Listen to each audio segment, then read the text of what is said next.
Ukara miturut jinis wasesane utawa predikate iku dibagi dadi loro. Ana sing jenenge ukara tanduk lan ukara tanggap.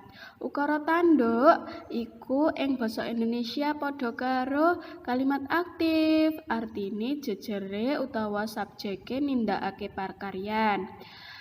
Ukara tanduk iki ditengeri utawa ditandai kata kerjane iku diwuwuhi utawa diimbuhi ater-ater anuswara.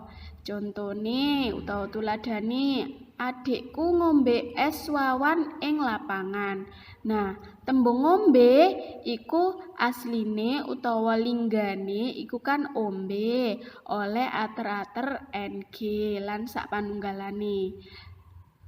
Banjur ukara tanggap. Ukara tanggap kuwalikane ukara tanduk utawa sing diarani kalimat pasif ing basa Indonesia. Ukara tanggap iku jejere dikenani pakaryan. Nah, tembung kriyane utawa kata kerjane diwuwuhi ater-ater tripurusa yaiku dak, ko lan di. Tuladhane esuk-esuk korane diwaca bapak. Lah, iki asline ukara tanduke yaiku bapak maca koran esuk-esuk. Lah, nek didadekake kalimat pasif utawa ukara tanggap, tembung maca ganti diwaca. Tembung linggane waca oleh ater-ater di. Nah, tuladhane sing nomor 2 karo 3 iki, kenapa kok ora ana subjeke?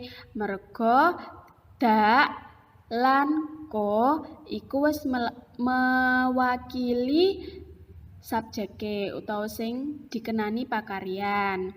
Dak iku makili aku, nek ko iku makili sampean utawa kowe.